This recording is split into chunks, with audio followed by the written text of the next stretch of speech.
right. Welcome. Good evening, everybody.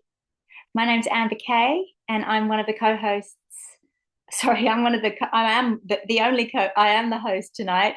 Um, Unfortunately, Amanda can't join us. I'm flying solo tonight, but I'm one of the co-founders of Fresh Start. I'm co-creator of the Back on Track program. I'm just letting people in from the waiting room. And so I just want to start by saying thanks for joining me for this webinar, where we're looking at why we get stuck and what to do about it. So tonight, what I want to share with you is some of the mindset patterns that can hold us back. And I'm going to also explain why willpower isn't the answer and what to do instead. So I'd really like to thank Amanda for inviting me to present. As I mentioned, she can't be here tonight. So I'm going to do my best to give you as much value as possible over the next hour or so. And I hope you enjoyed the session.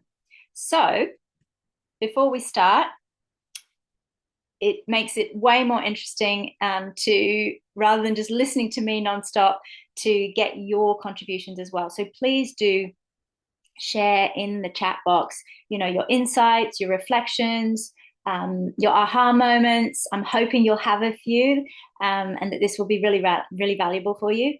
And also make sure you've got pen, paper, because I'm going to do some reflections. You might want to jot down some notes. Please feel free to take screenshots or photos of any slides that you find particularly valuable. This is a resource for you to use, and I hope you enjoy it. So we've got a really nice group of people already on, and obviously this is being recorded as a resource as well. So I just want to start in this context of sort of staying on track with being honest, because staying on track isn't always easy. Some days everything flows, right? The choices feel natural, routines are easy, progress is visible, and you feel like you're doing well. And then on other days, old patterns can creep in, right? Life gets hectic, motivation slips, and suddenly making time for healthy choices feels difficult, right? How do we prioritize movement when work or family takes over? How do we navigate social events or stress or busy days without falling back into old habits? Give me a drop an emoji or a yes or something in the chat if you've ever started out really strong with maybe a routine change or a healthy lifestyle kick or whatever it is, only to feel like life or stress or old habits then pulls you off course. Who can relate to that? Yeah, because I've definitely been there. Yeah, thank you. So I'm getting, yeah, so Liz says yes, often. Jenny said hands up. So, a lot of us have been there.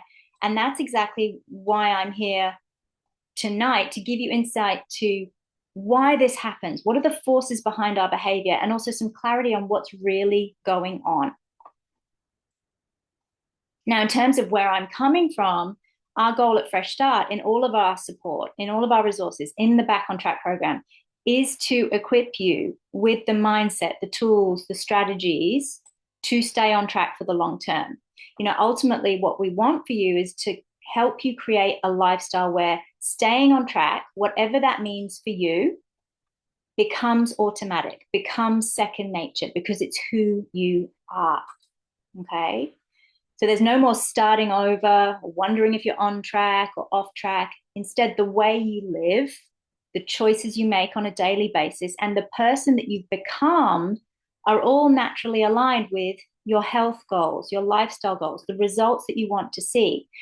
And that then creates a lifestyle where there's no more on track, off track. Your lifestyle is the track. Okay, that's what ideally we're aiming for. And I trust that sounds good. Again, give me a wave if you like the sound of that. And that sounds like a path that is more easeful. It's never kind of going to be sort of effortless and easy, but it can become easier and require less effort and become more automatic. Yeah, that's what we're aiming for. Yeah, sounds good, right? So in terms of what's brought you here to this point, to coming and joining me on tonight's session, whatever approach you're taking to making health and weight management changes, you'll know that whatever tool you're using doesn't automatically shift what's going on in here, your thoughts, your beliefs, or the behaviors that you've practiced for years, right? And that's why mindset matters so much with lasting change. That's why I get so passionate and excited about it, because it's your mindset. So the way you see yourself, the meaning that you give to challenges, the identity you hold about yourself, that's what shapes your daily actions. And it's these actions repeated over time that determine whether you stay on track or whether you slide away from where you want to be. And when we talk in terms of where we want to be or of making lasting change in one or more areas of your life, it could be health, but it could also be relationships or finances or your career or anything else. One of the most useful ways to think about lasting change is as a 3-step process, as we've got here. So step 1 is awareness. It's about noticing what drives our choices and our behaviors. Okay.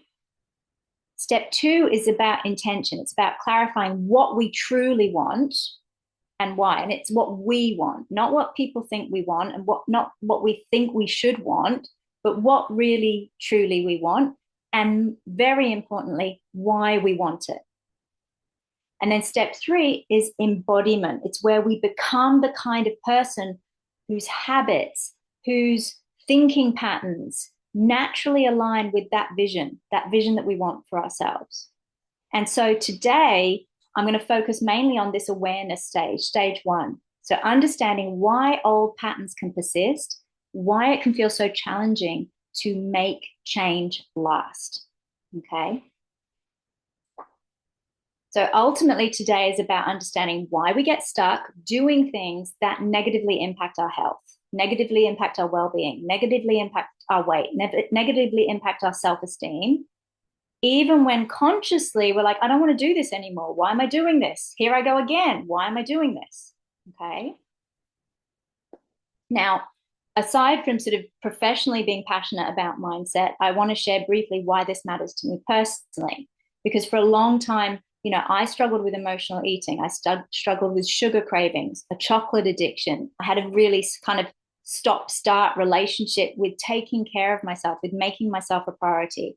So I knew what I wanted for my health, and yet it often felt like I was working kind of against myself rather than with myself. And what truly kind of shifted things for me was not trying harder. It wasn't about exercising more willpower. It wasn't about wanting change more. It wasn't about being more disciplined. It was about changing my mindset, changing the way I saw myself, what I believed was possible for me, and most importantly, what I felt I was worthy of. Okay. And now, like I'm turning 51 this week, I have a much calmer, more balanced relationship with food and with my health than I've ever had in my life. And I make choices that support me. They feel natural. They feel kind of aligned to who I am as a person, rather than I'm forcing myself to do the right thing, to be good. And I feel more settled in myself than I ever have before. And that's why this work means so much to me. Now, I'm not sharing this to brag. I'm sharing this because the same can be true for you if that's what you want and if that's not what you have yet. Okay, I'm just sharing that I have been there. And what really changed for me, as I said, wasn't trying harder or being more disciplined. It was changing my mindset and who I wanted to be that impact the choices that I made. So the biggest shift was about working from the inside out, focusing on who I am, not just what I do. And when we talk about making lasting change, a lot of people start with behaviors or actions. They're like, right, I'm going to change my food. I'm going to change my movement. I'm going to create routines. I'm going to cut sugar. I'm going to cut alcohol. I'm going to go walk. I'm going to get sleep. And those things matter, absolutely. But lasting change happens when we also look kind of like there's a doing level, but then underneath there's a being level. And when we look at who we're being underneath it all, that's when the real shifts happen, because who we're being determines the actions we take. It's not the other way around. And it's not about being perfect. It's not about forcing yourself with willpower. It's about building a mindset that supports the life you want. So the choices that do keep you on track, they feel natural, they feel kind of aligned or kind of true to who you want to be, and your mindset is aligned to the reality that you want to create. Okay. So just pop into the chat what's landing for you, what you're thinking so far, because I want to really emphasize here that this piece of you're not alone. If you've ever thought, oh, I wish this could just be easier, 100% you're not alone. If you've ever told yourself, okay, tomorrow I'll do better, I'll start again tomorrow, or this week I'll get back on track, and then maybe you found yourself in the same pattern again, or if you've ever been making progress, things were going well, and yet maybe there was part of you that was quietly worried or quietly terrified about slipping back into old patterns or somehow getting in your own way, then you're not alone. So what have we got? Jenny says, you've just described me to a T. Thank you, Jenny, for sharing that. Identity, yes, says Liz. Yeah, awesome. I'm really pleased, it's resonating with you. Because if it sounds familiar, I'm talking to you. This is why we're here. Now, that doesn't mean that we don't have to take responsibility for our choices, right? Because we do. What it means is that there are real, often hidden drivers behind those choices. And until we understand them, we can feel like we're kind of pushing against ourselves. But when we bring those choices into the light, we can start to work with them, not against them. And that's what this session and our Back on Track program is about. It's about helping you understand, address, and manage those real hidden forces so that you can take back your power. Okay? So you can kind of exit that relenting loop of on track, off track, or make sure that you stay out of the loop altogether. And by the end of, if you choose to go onto the Back on Track program, or you're already on it, by the end of the Back on Track program, you're going to have tools and strategies that can make staying on track not just something you do, but it's something that's part of who you are. And even if you don't take the next step with the Back on Track program, that's totally okay. The aim of this session is for me to give you as much value as I can so that you leave with really awesome insights into yourself, into how your mind works, and why you might have stumbled in the past, why you might have got into your own way in the past, or why maybe you feel like you're maybe doing that now. Okay? So I'm gonna just move this along so I can see how I'm going for time. Let's get into it. So this is the theme of tonight. Let's get into the theme of why we get stuck, because when you understand that, you can start to see a clear path forward. And one of the biggest reasons we go off track comes down to something really simple, but also really powerful. And it's what's known as the pain and pleasure model. And what this model says is that at the core, every single human behavior is driven by two forces: avoiding pain and seeking pleasure. Let's put something in the waiting.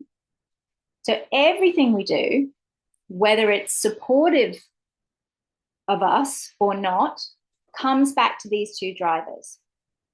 And here's the other interesting thing. We will usually do far more to avoid pain than we will to move towards pleasure, which is why I've got the little green face has got bigger writing. Okay. Now, what also happens is that we have internal and external sources of both pain and pleasure. So let me just show and explain how this turns up in everyday life. So internal pain can take many forms. So it might be physical. You might be feeling tired, run down, sore, uncomfortable, maybe an injury. It could be mental internal pain. So maybe there's stress, there's work stress, there's deadlines, there's overwhelm, maybe there's decision fatigue. Okay. Then we can have emotional pain. So emotional pain comes from any emotion that isn't particularly pleasurable. So things like loneliness, boredom, sadness, frustration, overwhelm. And sometimes we can have existential inner pain. Sometimes it's deeper. It's about feeling disconnected. Maybe we're feeling stuck. Maybe we're even questioning our sense of purpose.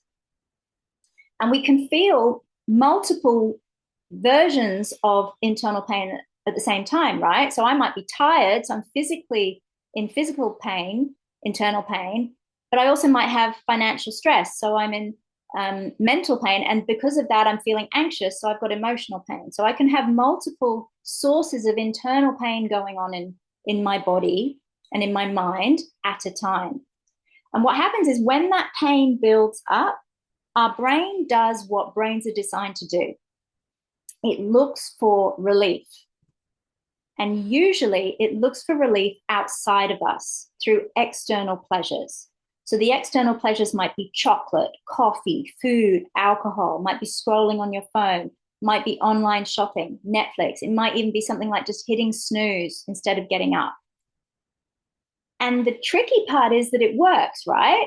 For a short while, you actually feel better. Yeah, the stress eases, the boredom is distracted, the discomfort fades. But does it last?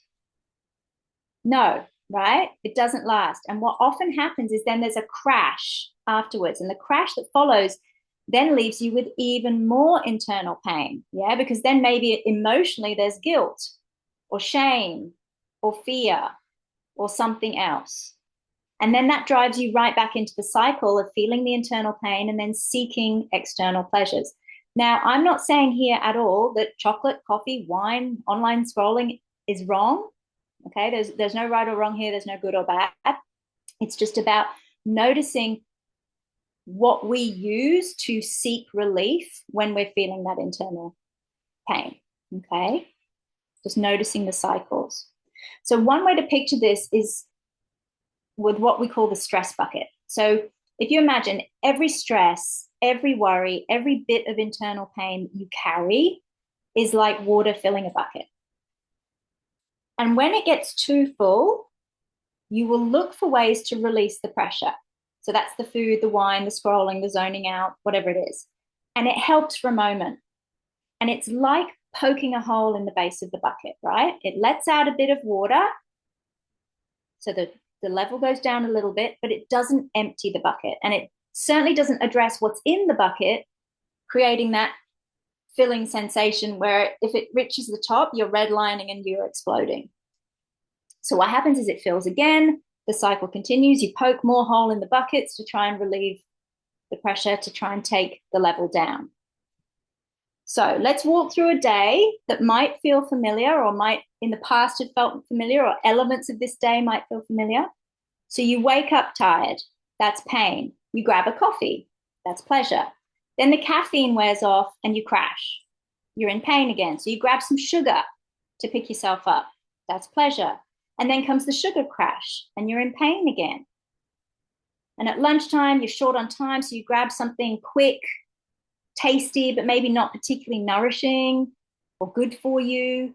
That's pleasure, okay? But by the time you get home, you're exhausted and stressed. So you're back in pain again. So maybe you pour a glass of wine or you order takeaway or you collapse with Netflix. That's pleasure. Then you go to bed late, you wake up tired, the cycle begins again. Pain, pleasure, pain, pleasure, pain, pleasure. So who can recognize some of that pattern? Who can go, actually, yeah, I've been there. Yeah, I'm getting a hand from Jenny. Who else? Just pop it in the chat.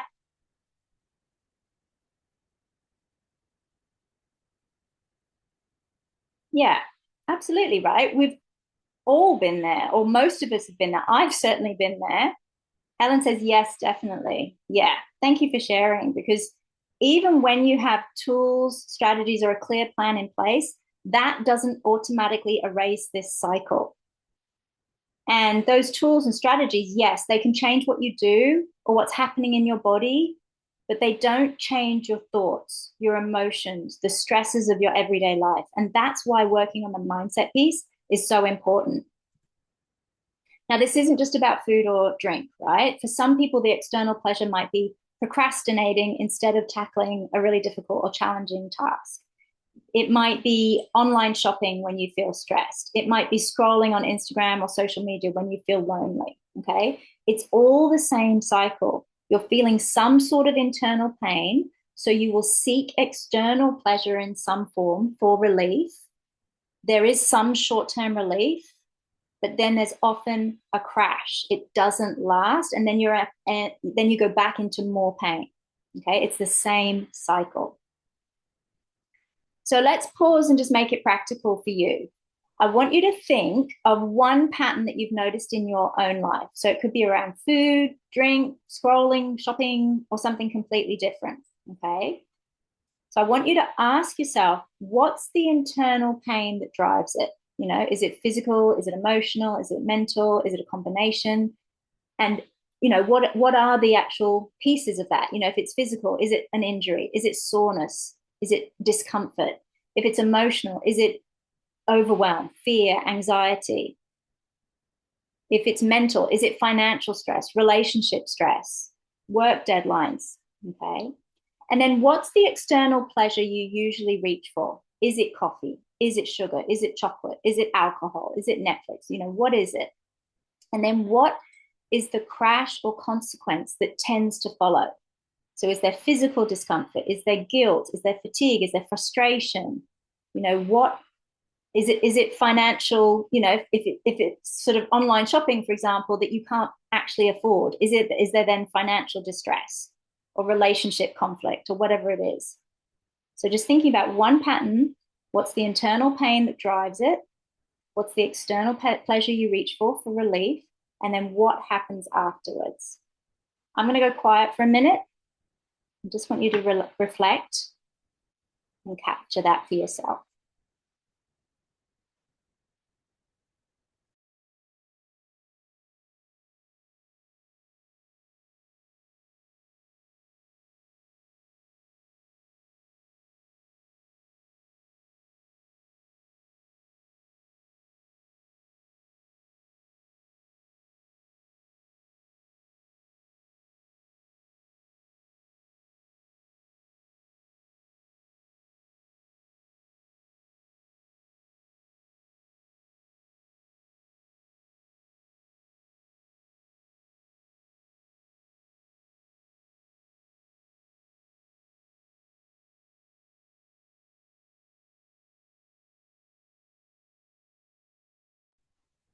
I'll give you one more minute. Just dive into your own pain pleasure cycle or one of them.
Okay, so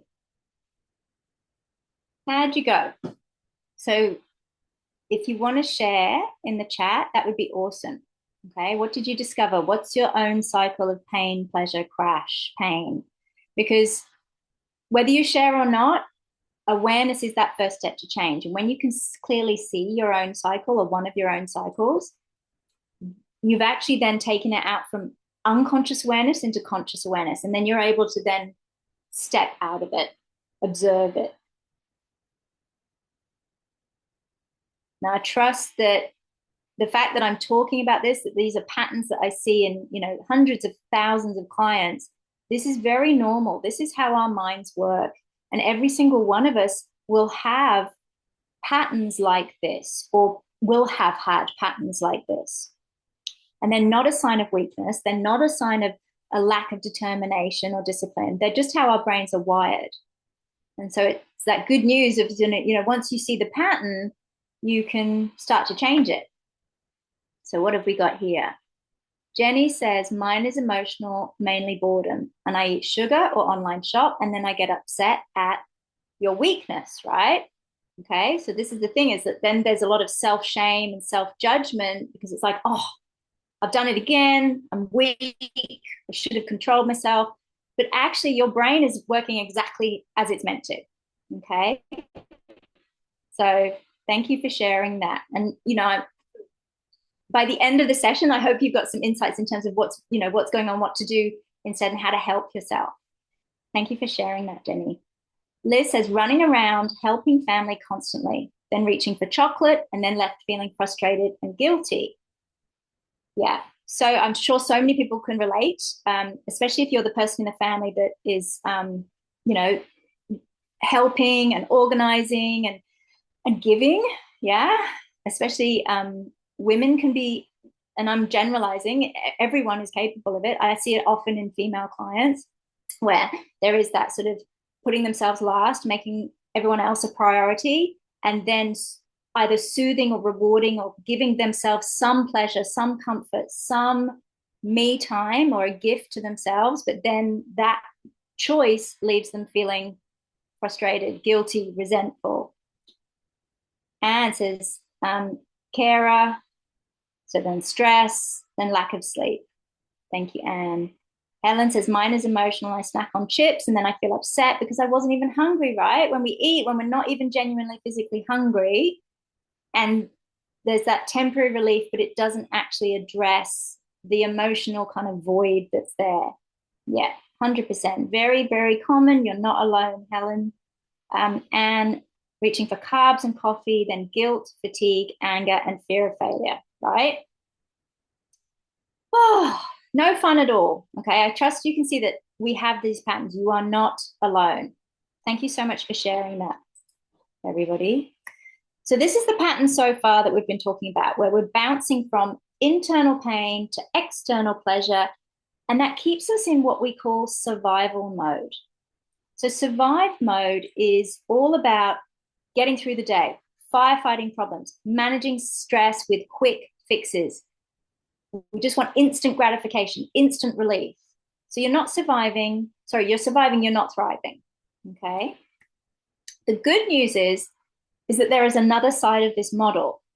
And when we focus on building internal pleasure, things like energy, joy, purpose, self-esteem, rest, balance, it becomes much easier to handle the external pain, also known as challenge, that support our health, or the challenges that support our health. So yes, meal prepping, saying no to another glass of wine or a dessert, going for a walk, going to bed early. It might feel like pain in the moment, but when you feel good inside, you will have the resilience to do it, right? And if you repeat those choices often enough, they become natural, they become habitual, they become who you are. And that's when you shift into thrive mode. This is where staying on track feels easier because your inside world supports your outside behaviors. Okay. Thrive mode is about delayed gratification. It's about doing the things now for something we want in the future, for something that we want more in the future than we do want the instant gratification right now. So let me show you how this kind of compares.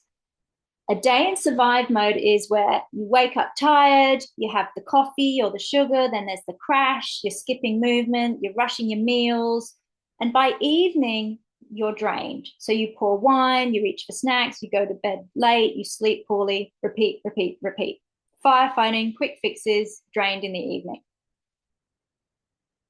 A day in thrive mode is where you wake up rested. Maybe you take 10 minutes for stillness or journaling or moving your body in an enjoyable way or doing some stretching. Then you're going to eat something that gives you some steady energy. You're feeling calm or you're feeling more present. And what that means is that by evening, you've got enough energy to prep a simple meal, go for a walk. You rest well, you're waking with more energy.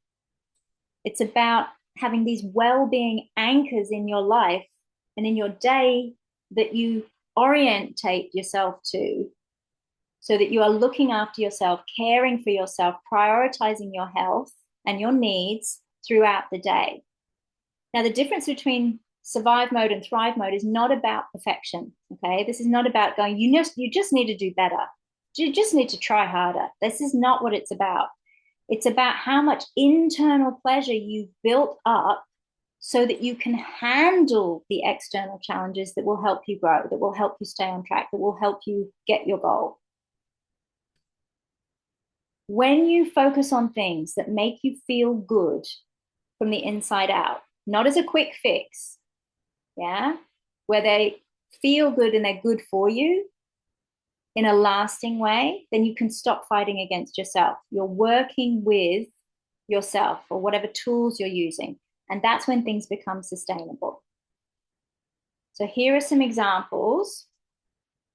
This could mean getting enough rest or getting more rest, prioritizing rest so that you're able to wake with energy, or so that you're getting more rest and repair for your body and your mind. It might be about taking 10 minutes of quiet to breathe or journal or stretch. It's about moving your body in ways that feel good and enjoyable and not like punishment. It's about having fun, laughing, connecting with people who lift you up, who support you, who care about you, where you can be yourself with them. It's about doing something that gives you a sense of purpose, perhaps, however small. It's about celebrating yourself, acknowledging what you are doing well, what is working. It's about building that self-love, that self-compassion, that self-esteem, okay? And when you fill yourself up in this way, your stress bucket doesn't overflow as quickly, okay? You're feeling calmer, more grounded, more resilient. And from that place, you can lean into the external challenges. Because when you're feeling strong, rested, and have self-love, when you're feeling that inside, those challenges feel easier. They build the kind of pleasure that lasts. So that's the foundation of the pain and pleasure model. Survive mode is when you're in an internal pain, external pleasure loop, and it's a downward spiral. And thrive mode is when you're in an internal pleasure, external pain loop, and it's an upward spiral. So when you build more internal pleasure, you have the strength and the resilience to handle those external challenges that create lasting results and enable you to stay on track or get back on track sustainably. So in a moment, we're going to look at another reason why this cycle can be so hard to break, and it's the difference between willpower and personal power.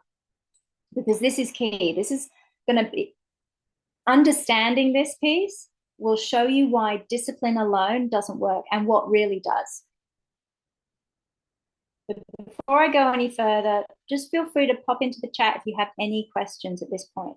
Otherwise, we'll keep going and we'll get into willpower. All good?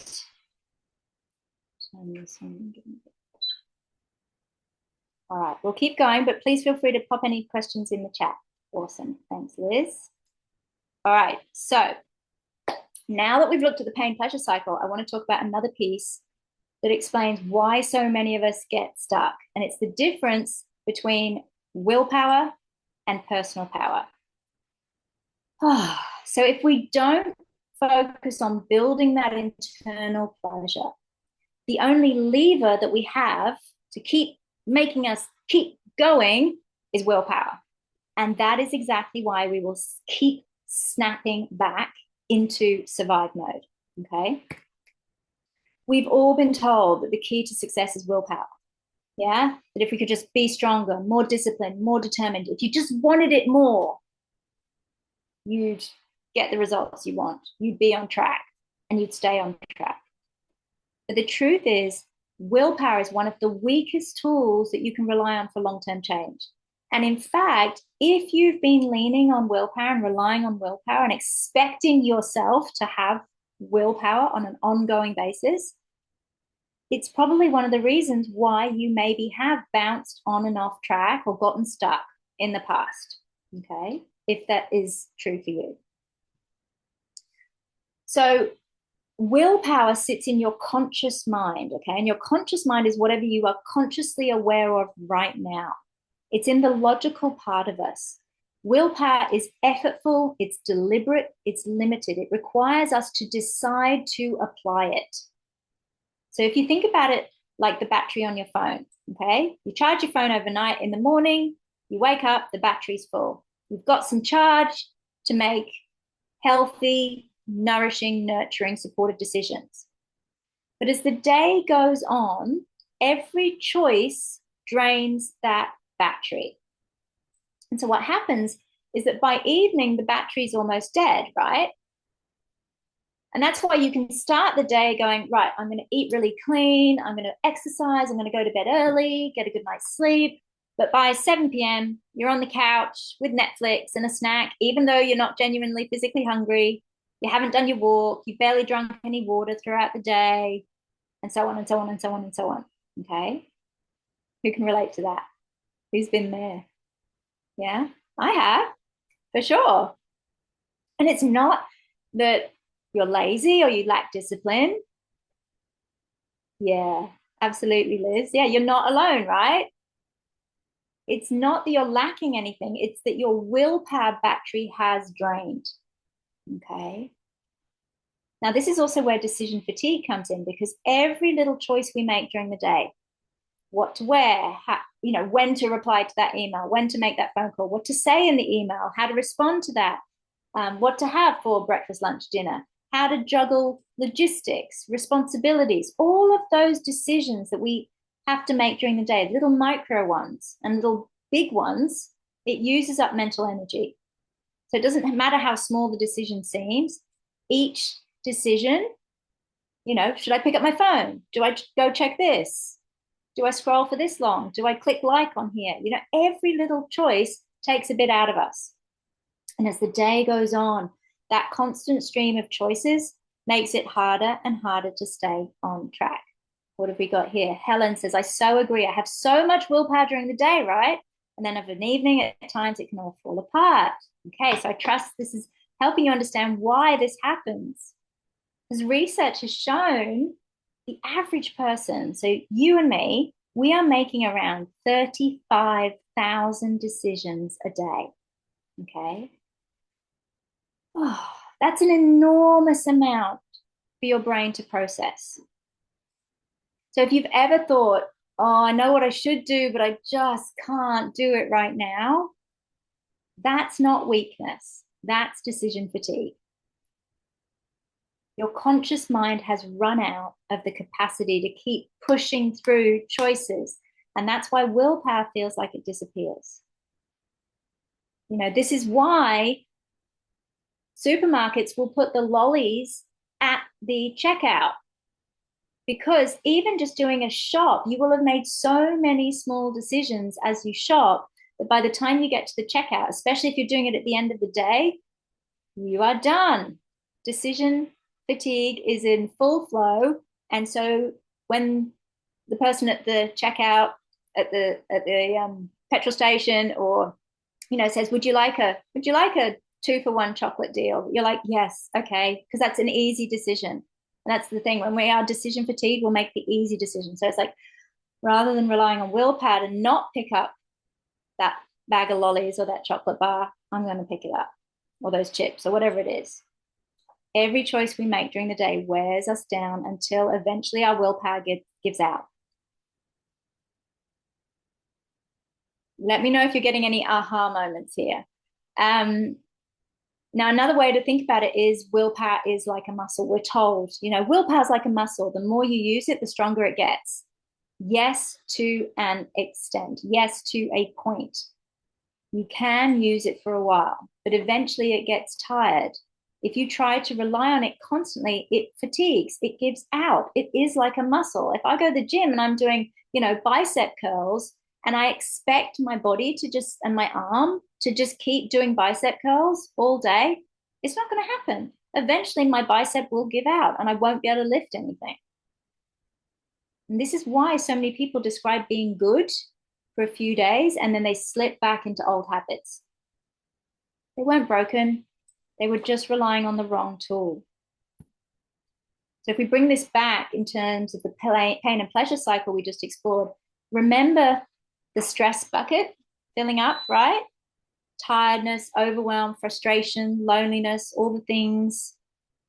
Oh, our brain is already searching for relief. And if your only strategy to resist that relief is willpower, then what you're doing is you're essentially fighting against that natural drive. You're saying, no, I won't eat the chocolate. No, I won't pour the wine. No, I won't scroll on my phone.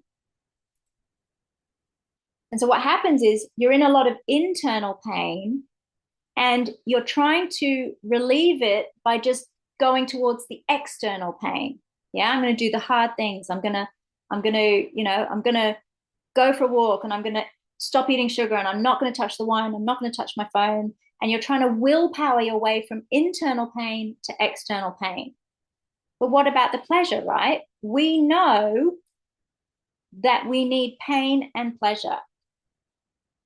And this pattern of the internal pain to external pain and willpowering your way through, this is what most 6 or 12-week transformation diets look like. Yeah. It's about willpower. It's about restriction. It's about deprivation. It's about loads of exercise. It's about having a lifestyle that's probably quite different from where you started and trying to willpower your way to sustain it over time. But there's no pleasure in there.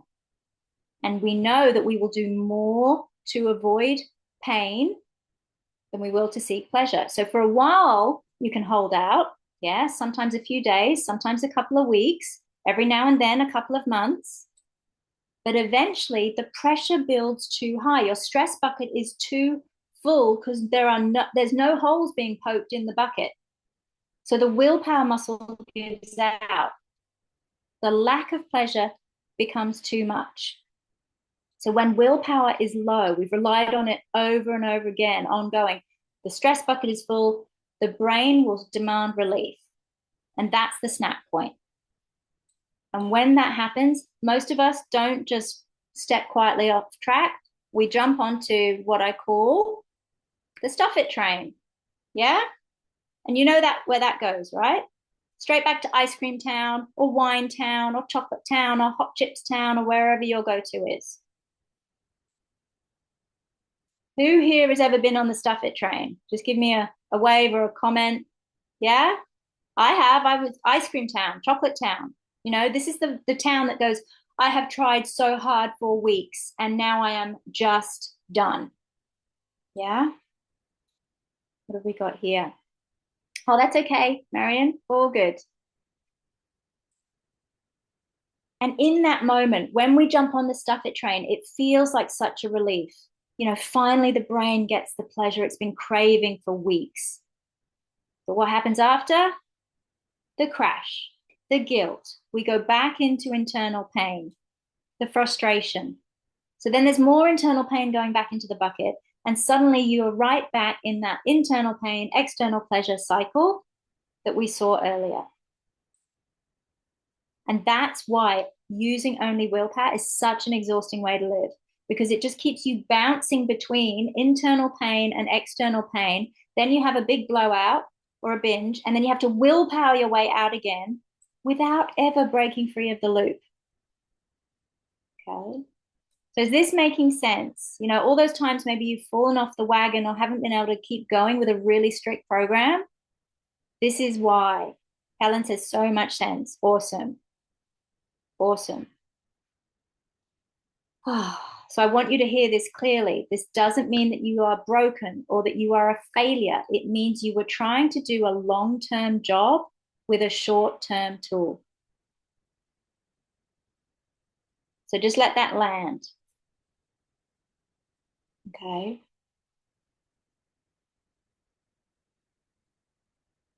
So this is where personal power comes in.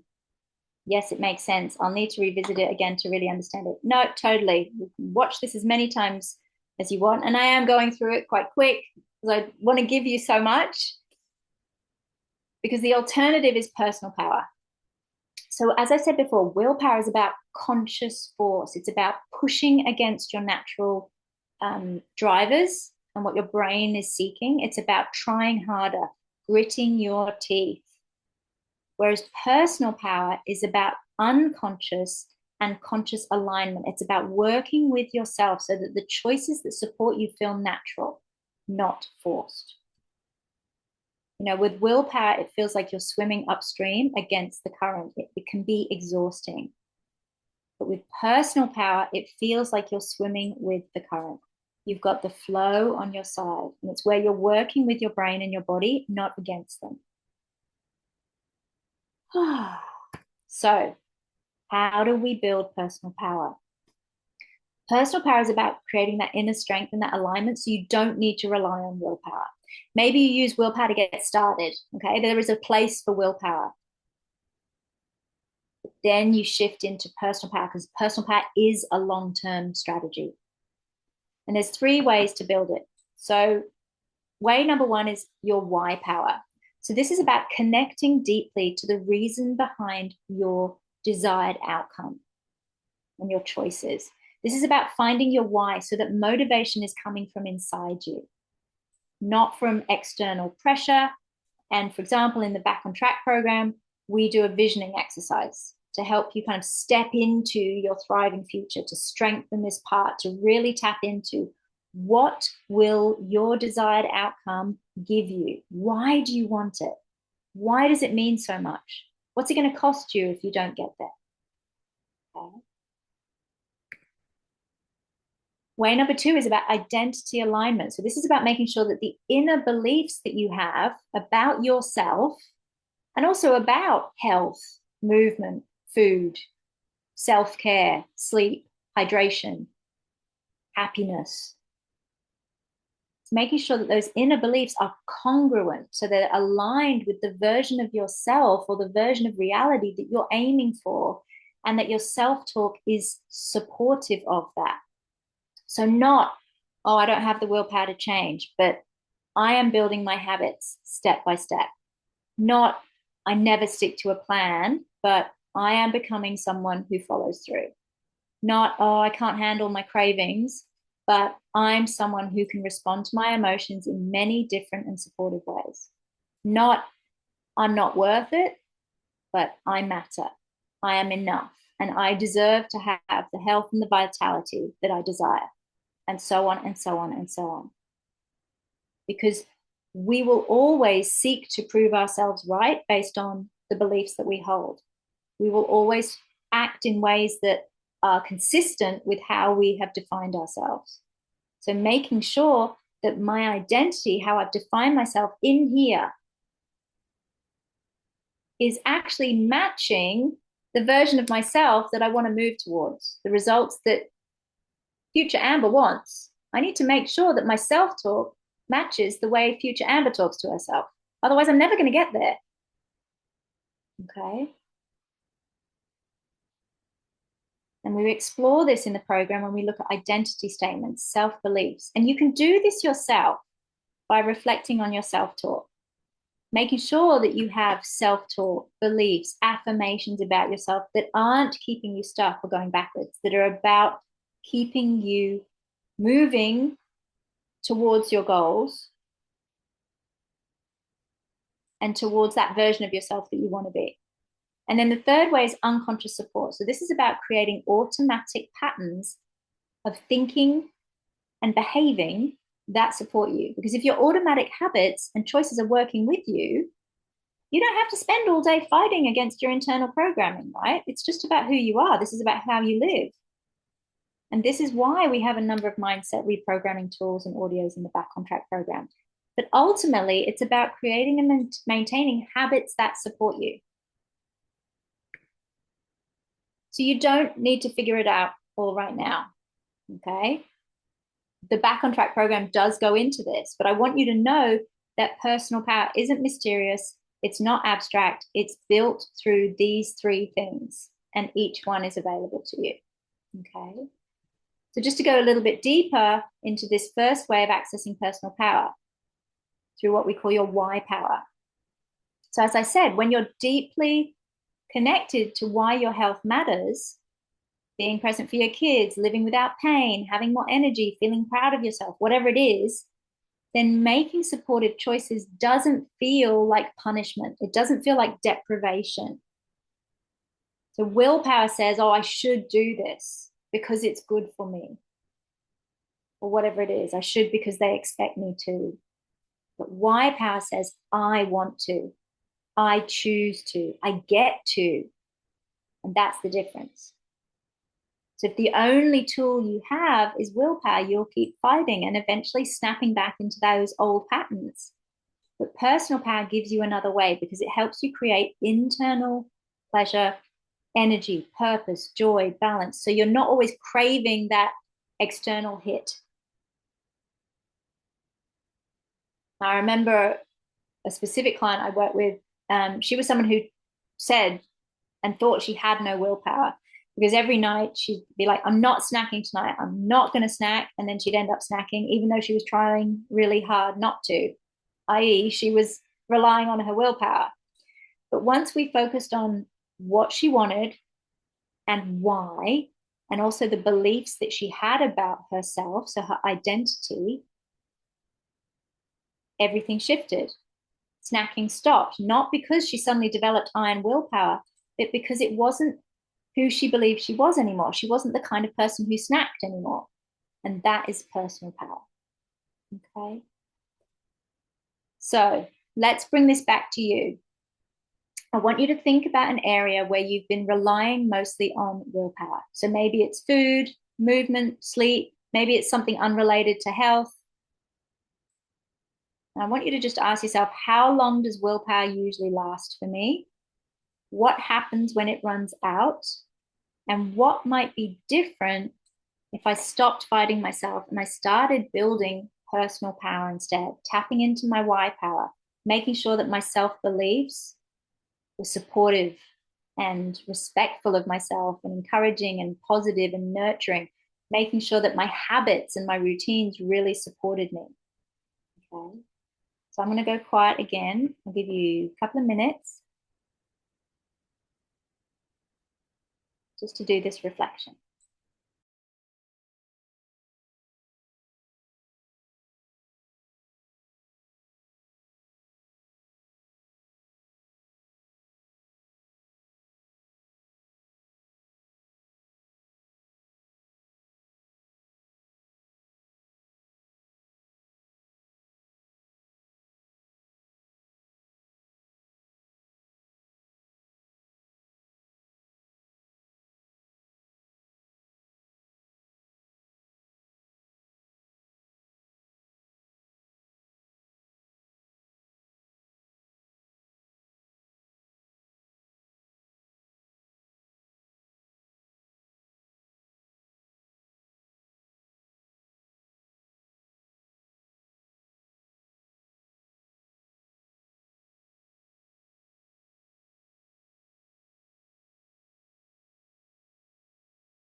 Okay, how'd you go? Feel free to pop it into the chat. I'm going to keep going because I'm just mindful of the time. So, in summary, Willpower is conscious, limited, always runs out. Okay. And relying on willpower keeps us stuck in that pain pleasure loop, moving between internal pain, external pain, and holding on until we snap back into old habits and pleasure relief. And that's that survive mode. But personal power is about why power, unconscious support, and identity alignment. And it creates real freedom long term. So what have we got here? We've got Liz who says, sometimes my willpower lasts only half a day. Yeah. And then I seek relief by eating chocolate and biscuits. I'll start again tomorrow, next week. Maybe if I had more personal power, I could be more moderate in the amount I eat, or I could mostly give it up. Yeah, totally, Liz. 100% that's possible. Especially if the internal pain was being addressed in some way and building up that internal pleasure, you might not need the same degree of relief, or you might have other strategies in place, right? That still meet that emotional need, but in different ways that don't involve food, for example. Okay. Anne says, willpower lasts about an hour. When it runs out, I berate myself. If I stopped fighting, I may recognize my strengths and capabilities whilst I'm in my 70s. That would be amazing, Anne. 100%. It's like we've got to stop being so unkind to ourselves and critical of ourselves and self-shaming and self-judgment around willpower running out. It's doing what it's meant to do. It's meant to get us started, right? It's like you're all working perfectly, you're all working perfectly. You're not broken. Everything's working as it is expected to. It's just about using the tools that we have in different ways and applying different tools. It would be amazing to recognize your strengths and capabilities, and because you have so many, right? If you're in your 70s, oh my gosh, the amount that you know about yourself is immense. So it's a fantastic reframe, right? It's like the possibilities, the spaciousness, the freedom, amazing. So let me share a little bit about the Back on Track program, because today we've explored the awareness stage of change, noticing what drives your behavior, gaining insight into why patterns repeat, why we get stuck. So the next steps for lasting change are those steps of intention and embodiment. And that's where the Back on Track program takes you.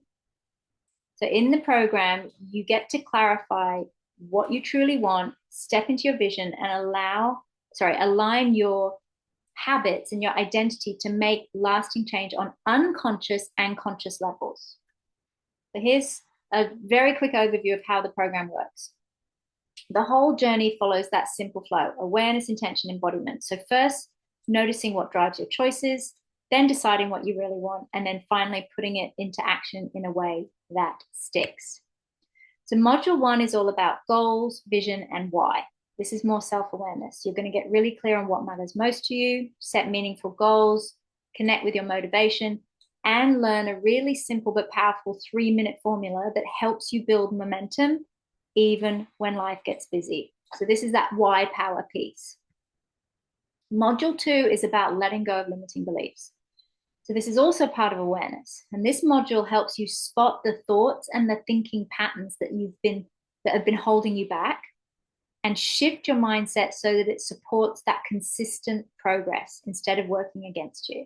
So this is where we dive into that identity alignment under that personal power banner.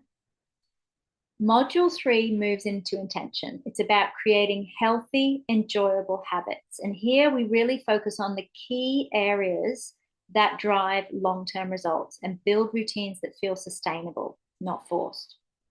So you're choosing the habits that are going to align with the future that you want. And we talk about how to start new habits, how to interrupt and break habits, how to create, maintain habits, and about the science of habits. So this is where we get into that unconscious support piece. Okay. Module 4 is more intention. It's about helping you beat mindless and emotional eating, which is the most common challenge that we see in our clients. So this is about learning to respond and learning to recognize your triggers and respond in ways that actually support your goals so that your choices reflect the person that you're aiming to be. Now, it's not about not having any pleasure, okay? It's about being able to choose when you have pleasure in food rather than it being an emotional driver or an emotional need where you're meeting an emotion. So either an emotion you don't want to feel or you're trying to access an emotion that you do want to feel, like peace or calm or self-love or comfort or whatever it is, with food. Okay. And then finally, module 5 is embodiment. Okay. It's about putting it all together. So this is about learning how to stay consistent when challenges arise, which they will, and using really practical tools to maintain your progress and to really integrate the habits so that they feel natural. And this is where staying on track, living that life, creating that lifestyle where your lifestyle is the track, this is where it becomes second nature. So there's that journey again. Awareness of what drives your behavior, to intention in choosing what matters most to you, to embodiment in terms of change, feeling automatic and sustainable.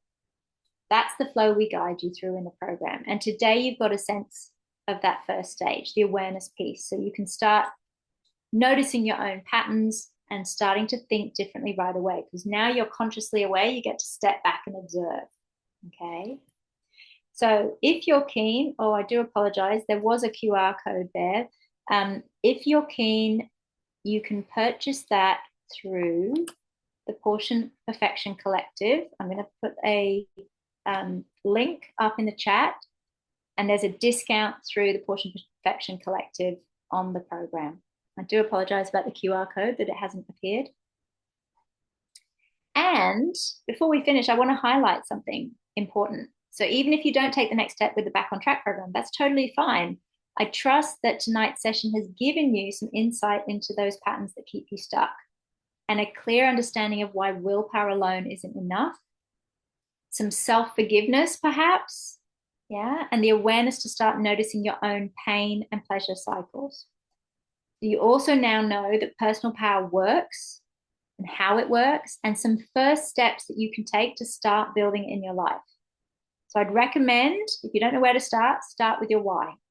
Start with getting clear about what you want and why you want it, and go from there, because that awareness alone can really help you make better choices, feel more in control, start shifting your habits right now without waiting for a program, without waiting for a perfect plan.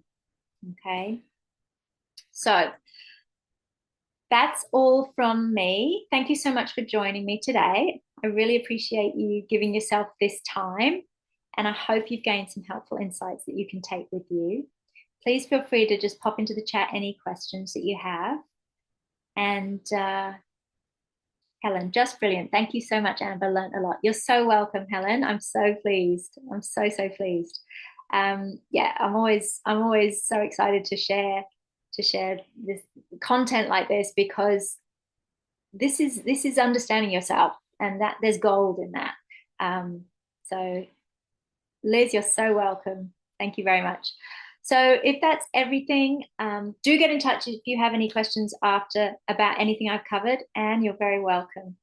And have a lovely rest of your day, your evening, and I'm hopeful I will see you someplace soon, another time. All right, take care, everybody, and have a good evening. Bye-bye.